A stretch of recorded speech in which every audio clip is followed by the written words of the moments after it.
don't, you need to get out of your mother's basement. Because what is going on in our world is a level of massive confusion that, at least in my lifetime, I have not quite seen anything like this. I mean, when people don't recognize who they are as human beings, when that becomes, I was going to say when it becomes a debate, it doesn't even become a debate, it just becomes a yelling match. I told a story years ago that I'll repeat now because I'm aware there are about 70% new people at our Acton University this year. But it's the story of a man I heard many years ago who was at an airport, and there was some weather problems and the planes were grounded. He had to be at some meeting and he was very anxious to get to that meeting, and they were just in the waiting room in the airport, and he went up to the woman at the desk and he said, you know, I have to get to this meeting. This is a very important meeting, and you need to get me out of here. I need to get to that meeting. She said, yeah, I'm very sorry, sir, but you know, the airport's been closed. It's for your own safety. And no, you have to do this because there's got to be some way you can get me out of here. And she said, well, I'm just sorry this night. He said, do you know who I am? You will get me out of this place. I insist upon it. Do you know who I am? And she could see that the anger was building. She, for a moment, didn't know what to do until she said, one moment, please. She went to her microphone and tapped it. Can you hear me? And she looked at everyone in the waiting area. She said, ladies and gentlemen, there is a man here who does not know who he is. And I thought perhaps someone would know who he is. Shut the whole thing down. Now that's a funny joke, and it's and you homilists can steal that for a Sunday morning. But it really bespeaks a truth of the crisis to which I just alluded. That people don't know who they are. They don't know what they're here for. They don't know if there's any sense of purpose in their existence, if there's any culmination. They don't know who they are. And if there's one theme, one thread that runs through every Acton course, the whole philosophy of what we exist to propose to people, it is this right understanding of humanity. The question that's given to us in the Psalms, who is man, that thou art mindful of him, and the Son of Man, that thou visitest him? That's what we're about. We're about talking about that in the area of education. We have a number of educators here, people who run schools, people who teach in schools, people who administer in schools.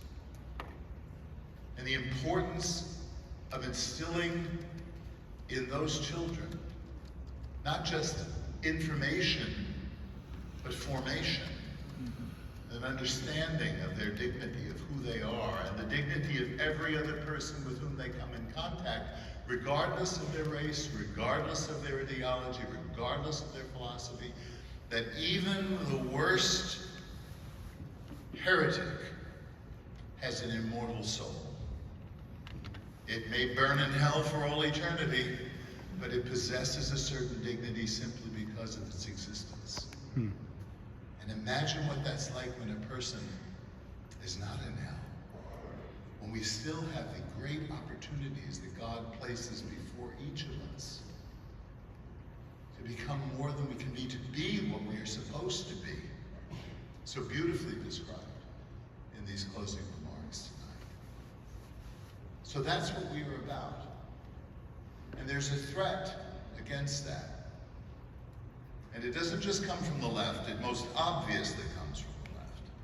But more and more, and it's been a preoccupation of a number of us for some time, David has already focused on that, analyzed that so well, that the temptation of power is not just a temptation to the left. Many of our friends, conservatives, who see things going wrong, think that the solution to it is to size of government, to increase the capacity of coercion to make people good, as though you could make people good by forcing them to be good. Haven't we learned that lesson yet? That power tends to corrupt, and absolute power corrupts absolute. And what we're about is understanding who we are, and understanding who the human person is, and understanding how we must come into relationship with one another freely, because we're animated by love. We're animated by love even when we disagree with people, even when we consider them in error. And that's the richness of our whole experience here, is that we're not pretending that we don't disagree with one another. Chris said that on the first night of this event, that our kind of interreligious encounter is not fake. It's not making believe that we don't have disagreements. We have deep and profound disagreements. But we have to learn how to speak with one another with charity and love and a respect for the common dignity that we all possess, because our origin is in God, who instilled upon our hearts eternity and calls us to a truth that can only be attained by our choice to embrace it. So the challenges that are around us are many, numerous, precarious. But what I liked was the emphasis. You used, David, the words optimism and hope interchangeably. But really optimism, Richard Newhouse used to remind us, optimism is just a thing that you look at, you see. Hope is something far more firm. Hope is something grounded in the Creator who made things and seeks to draw them back to himself. And that is what we have, a sense of hope. And you're all here, not just to attend another conference. There are lots of conferences out there, but to participate in a movement.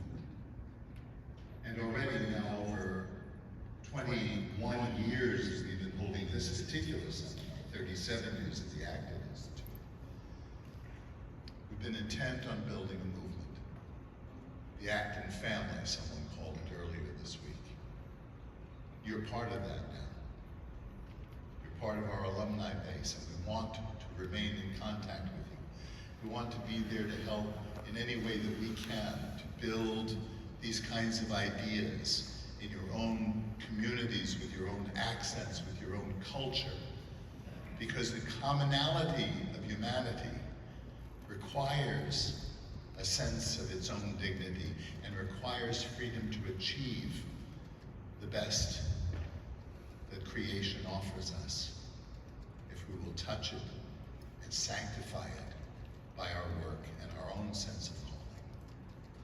So we're going to leave this place now, and many of us will stay in contact with one another. Various members of our teams will travel to your countries and to your localities and participate in seminars and the like there. But we hope that you take some of the seed that has been planted and that you bring it to your community, to your church, to your school, to your locality, to your circumstance, as varied and as different as each of them might be, and begin to cultivate those seeds. They've been generously given to us, and now we have the obligation to generously share them with others. So we go forth from this place hopeful that the truth is a stubborn thing. It will perdure. It will surmount all of the error that we come upon, because the lie ultimately doesn't exist. The lie is only a form of parasite on the truth. Let us reject the lies. Let us do that charitably. Let us do that intelligently. Let us do it vigorously. Let us do it intelligently and creatively, because the truth in the end will triumph. I invite you to stand with me now For the last few years, there's this little hymn I learned years ago. I'm not even sure where I got it from. It was some church service. And it's in a universal language, so everyone can sing it. It's in Latin, the original internet. Oh, really? That's how the monks communicated with one another.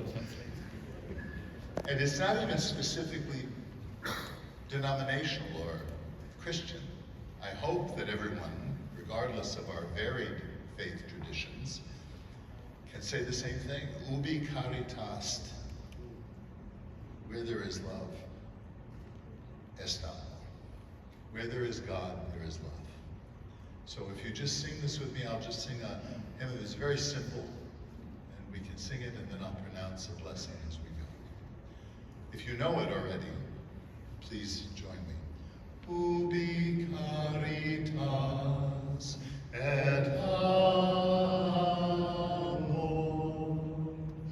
ubi caritas Deus ibi est, ubi caritas et amor,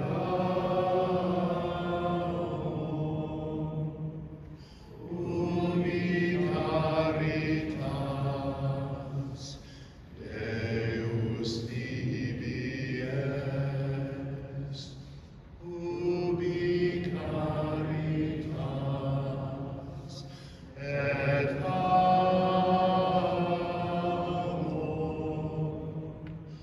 ubi caritas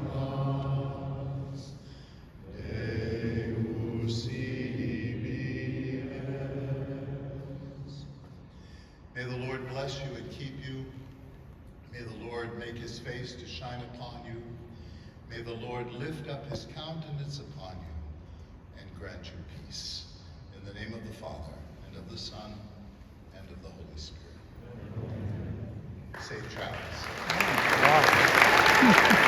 Wow.